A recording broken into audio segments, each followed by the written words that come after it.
Nabi. Semua ustadz subhanallah yang dikatakan Wahabi pasti lisannya mengatakan qala Rasulullah, dikatakan Wahabi. Ya sudah biarin aja bilang Wahabi deh. Habis gimana sudah dikatakan Nabi mengingatkan, dia enggak. Nabi enggak pernah kerjain, saudaraku enggak apa-apa. Loh subhanallah. Nabimu dan kiaimu enggak pernah buat, kamu berani mau buat, gimana caranya? Buat-buat dalam agama. Enggak boleh gitu kan. Ingatin saja, kalau masalah dia bilang Anda ini selalu sedikit-sedikit bid'ah, ya sudah, yang penting kita sudah ingatin, gitu kan, supaya jangan salah. Karena masalahnya yang dia buat memang bid'ah, jadi diingatin. Kalau dia buat sunnah, masa kita mau ribut-ribut? Nggak mungkin kan? Ingat, rivalnya sunnah bid'ah, lawannya itu. Artinya orang, kata para ulama, satu mengerjakan perbuatan bid'ah, berarti dia mematikan satu sunnah. Kalau orang mengerjakan satu sunnah, dia sedang mematikan satu bid'ah. Udah nggak usah repotin diri dengan bid'ah nih. Sunnah aja banyak, belum dikerjain. Jauhin aja gitu kan. Tugas kita menyampaikan, Allahu a'lam.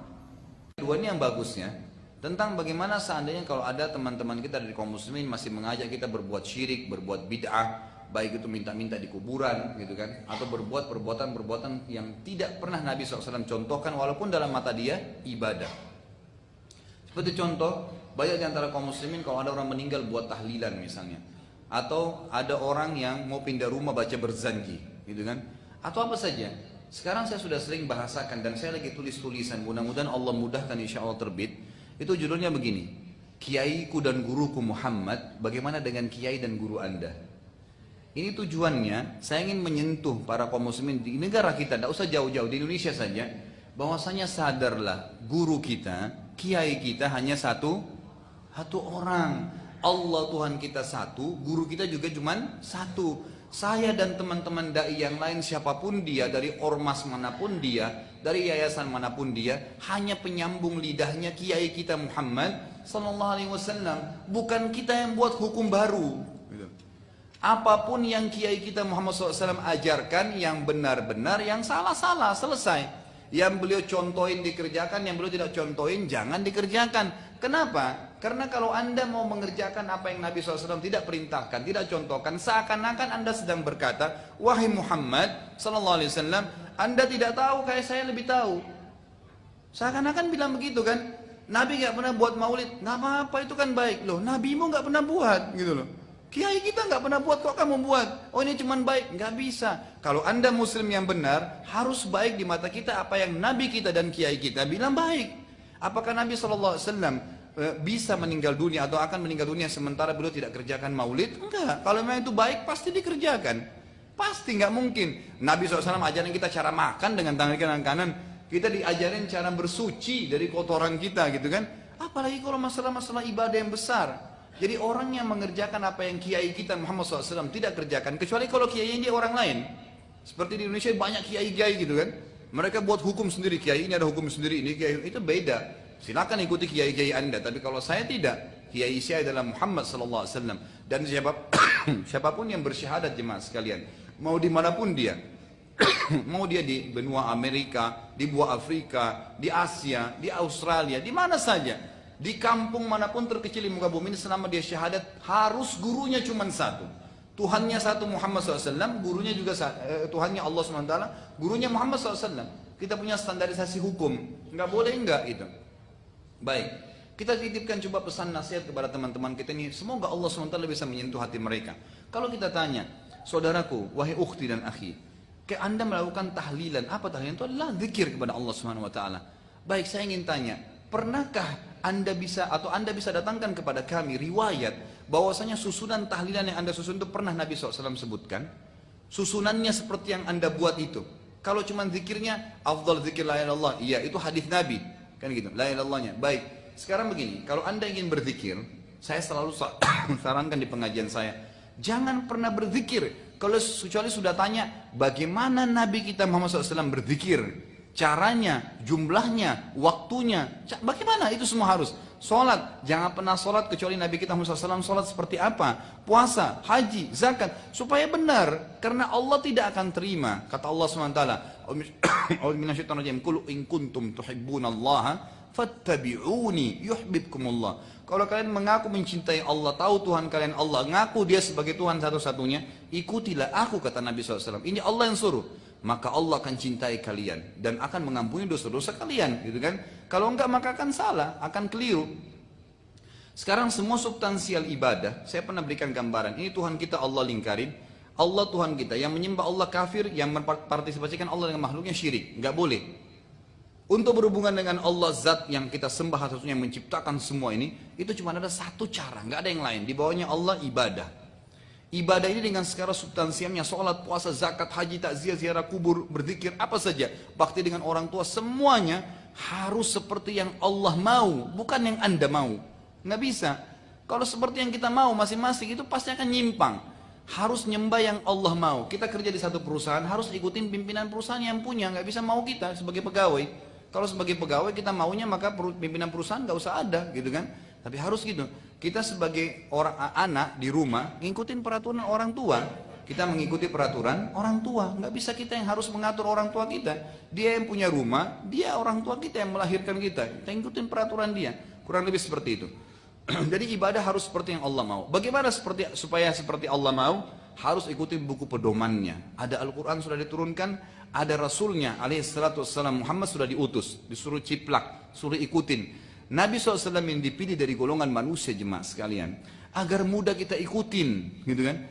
Kalau Allah turunin utusannya, Nabi itu dari golongan malaikat, maka susah kita ngikutin. Karena mungkin postur tubuhnya beda, mungkin waktunya beda, mungkin makanannya beda. Tapi ini loh, Muhammad basyaran mithlukum, manusia seperti kalian, yuha ilai, yang diwahyukan kepadanya, gitu kan? Diwahyukan, beliau ngantuk, beliau capek, beliau tidur, beliau nikah, beliau lapar, kan gitu. Beliau dari bayi juga, bukan tiba-tiba besar, gitu kan? Sama, beliau meninggal, sama seperti kalian. Tinggal ikutin, ciplak, cara makannya, cara tidurnya, berpakaiannya, ikutin semua. Kalau mau benar-benar beribadah kepada Allah. Dan ini Allah yang berfirman, bukan saya, saudara-saudara sekalian. Perhatikan firman Allah SWT yang sering kita dengarkan ayatnya. A'udzubillahi minasyaitonir rajim, laqad kana lakum fi rasulillahi uswatun hasanah. Ini sering dipotong sampai sini oleh para dai-dai kita nih. Nggak disambung ayatnya. Pada diri Rasulullah SAW ada suri tauladan. Sering teman-teman kita yang buat maulid baca ayat ini tapi sampai sini. Yang baca tahlilan baca sampai sini. Lanjutin ayatnya. Untuk siapa? Pada diri Rasulullah SAW suri tauladan. Liman kana yarjullah. Siapa yang mau mengenal Allah, yang mau ibadah sama Allah, gitu? Liman kana yarjullah wal yaumal akhir. Mau masuk surga nanti di akhirat. Wa zakarallaha katsira, dan ingin berzikir dengan Allah, zikir yang banyak. Di sini kata ulama, subhanallah, Allah SWT mengkhususkan dan zikir kepada Allah zikir yang banyak karena banyaknya penyimpangan justru di zikir. Tadi masalah berzanji, masalah tahlilan, justru di zikir. Dan tidak ngikutin Rasulullah SAW. Gimana caranya gitu?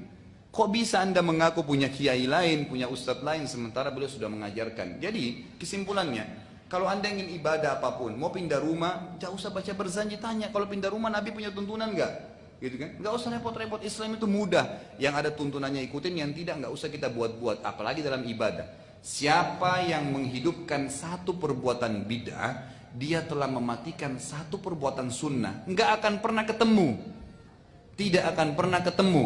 Kata ulama, yang menghidupkan satu sunnah, dia mematikan satu bid'ah. Yang menghidupkan satu bid'ah, dia menghidupkan satu sunnah. Dan kalau kita bebas buat bid'ah, saya buat bid'ah, si fulan buat bid'ah. Bid'ah ini adalah ibadah yang tidak ada tuntunan wahyunya, gitu kan? Si buan buat apa yang tertinggal dari sunnah Nabi SAW? Gak ada lagi. Baik, pertanyaan tadi bagus. Gimana Ustaz kalau kematian saya diundang acara tahlilan? Saya bilang gak apa-apa deh, saya ikut dulu. Toleransi supaya saya bisa dakwain. Ini yang tadi saya titik beratkan. Mestinya anda punya prinsip, ya. Jangan selalu menjadikan hidup kita ini penuh dengan PR. Oh gak enak deh. Terus cari alasan. Akhirnya akhirnya bohong atau akhirnya terpaksa hadir, ya kan? Dan akhirnya ikut-ikutan. Nggak bisa, setan bisa bermain. Memang mohon maaf, setahu saya hadir di pengajian, saya dengarnya itu Nabi SAW tidak pernah contohkan, jadi saya tidak hadir. Nggak apa-apa. Jadi mulai dari waktu itu sampai tahun-tahun depan Anda tidak akan diundang, gitu kan? Nggak jadi PR. Sudah ditahu, oh itu ini Wahabila, ini begini, Salafi, ini begini. Ya udah terserah deh. Ini kalimat-kalimat masalah Wahabila, masalah Salafi, ini sama isunya Abu Jahal tadi. Sama itu, Abu Jahal lemparin isu, terus ini lemparin isu. Apa itu Salafi, saudaraku? Orang tidak ada, saya sampai titik beratkannya, tidak ada kelompok namanya Salafi. Tidak ada kelompok namanya Salafi. Itu bukan kelompok, cuman karena ustadz-ustadz kita ini kebanyakan menyampaikan berkata salaful ummah, salafus soleh. Ada kata-kata salafnya. Siapa salaf? Sahabat dan tabi'in, gitu kan? Lalu dianggap ini kelompok salafi. Loh terus, kalau saya kena menyampaikan Rasulullah bersabda, sahabat bilang begini, tabi'in begini, Anda salafi? Saya mengatakan iya, nggak masalah. Tapi saya tidak pernah mengikrarkan, karena setiap kali kita mencap ada kelompok-kelompok ini, makin banyak kelompok dalam Islam. Nggak ada. Saya pengikut Muhammad sallallahu alaihi wasallam. Saya mau ada di Afrika, mau ada di Amerika, beliau guru saya dan saya ikuti ajarannya. Selesai, gitu kan? Maka kita akan lurus ikutin Allah Subhanahu wa taala. Ini yang jelas, ini yang benar gitu. Jadi jangan toleransi dengan masalah hal yang salah. Yang gitu langsung di-cut pada saat itu, maaf saya nggak bisa, gitu kan? Karena memang itu tidak pernah Nabi SAW contohin. Oh kamu begini kerasnya, ya sudah. Itu yang saya ketahui. Dan kalau dia tetap ngotot, seperti yang saya katakan kaidahnya. Wa idza khatabahumul jahiluna qalu salama. Kalau sudah dinasihatin nggak mau dengar, ya tinggalin aja, gitu kan? Nggak usah repot-repot habisin energi. Kita dalam keadaan benar kok. Cuman minta satu. Siapapun yang melihat acara kita ini, siapa yang mendengarkan, coba bahasa dengan hati Anda sendiri. Apakah salah pada saat kita minta tuntunan dari Nabi SAW? Kita menjadikan beliau sebagai suri tauladan, kita nggak mau protes yang Nabi tidak kerjakan, tidak dikerjakan, gitu kan? Tidak bisa. Jadi selalu mereka mengatakan ini kan bagus, sama saja Anda mengatakan wahai Rasulullah masih ada yang Anda belum sampaikan. Subhanallah. Allah mengatakan dalam surah Al-Maidah al-yawma akmaltu lakum dinakum. Aku sudah sempurnakan agama kalian pada hari ini. Sudah sempurna, nggak butuh apa-apa. Sudah selengkap semuanya. Wa atmamtu alaikum nikmati, dan saya sempurnakan nikmatku pada kalian. Kata ulama tafsir adalah syariatku sudah sempurna. Halal sudah jelas, haram sudah jelas. Wa raditu lakumul Islam madina. Aku sudah ridha Islam sebagai agama kalian, kata para ulama tafsir, maksudnya nggak butuh ambil pelajaran agama lain, sudah ini aja kamu ikutin. Oh ini enggak, Nasrani bilang begini bagus, ikutin aja. Untuk apa?